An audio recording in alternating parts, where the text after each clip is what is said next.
another quick PSA for Miata. I don't know if this is the first gen Miatas only, but this water port right here, it's funny, it's blanked off on the intake manifold.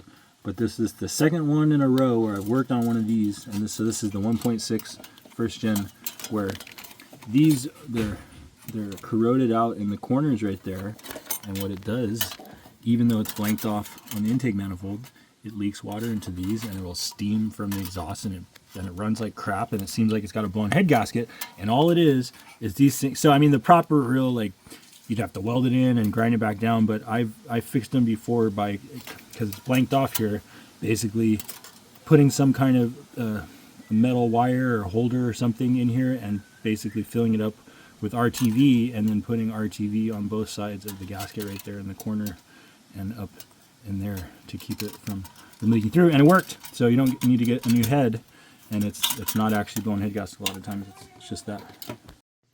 Okay, so after thinking about this some more, I think that the sealing Band-Aid fix would be just as effective by just putting a little bit of I'm using super gray, ultra gray, RTV on both sides of the gasket in these corners right here. The main part where it's not sealing is this corner right here. So I think if there's RTV between there, it'll get squeezed in that whole portion, and it'll seal just as good as versus trying to, you know, put something in here and block it from this part.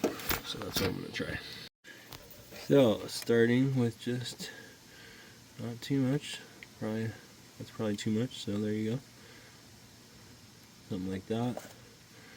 That's also probably too much. Okay, that's what I did, something like that. And I'm going to put the gasket on and then do the same thing on the outside of the gasket.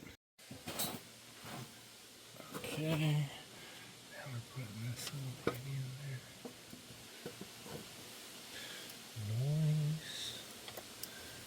Nice.